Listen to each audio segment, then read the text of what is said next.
আসসালামু আলাইকুম বন্ধুরা, আসমিনা কুকিং চ্যানেল প্রতিদিনের মতো আপনাদের সঙ্গে একটু ভিডিও রেসিপি শেয়ার করবে। তো ভিডিওটা স্কিপ না করে পুরোপুরি দেখে যাবেন এবং আমার চ্যানেলটি সাবস্ক্রাইব করে আমার চ্যানেলের পাশে থাকবেন।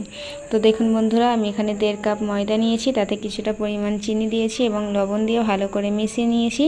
নিয়ে একটু একটু জল দিয়ে একটা পাতলা ব্যাটার তৈরি করে নেব।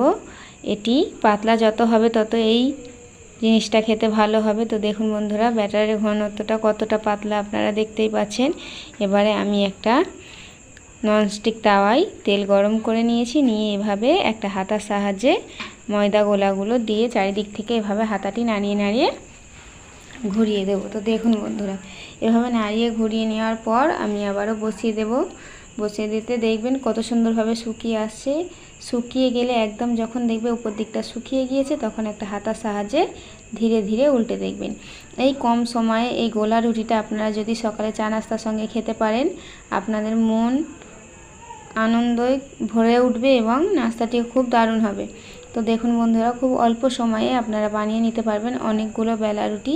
তো এইভাবে আমি একটা হাতার সাহায্যে উল্টে উল্টে পুরো একদম সেঁকে নিয়েছি। আপনারা দেখতেই পাচ্ছেন কত পাতলা হয়েছে এবং এগুলো একদম নরম হয়। বাড়িতে বাচ্চা বয়স্করা খুব পছন্দ করবে খেতে এই রুটিগুলো, খুব অল্প সময়ে এবং তাড়াতাড়ি আপনারা বানিয়ে নিতে পারবেন এই বেলা বা মাখা ছাড়াই এই গোলা রুটিটা।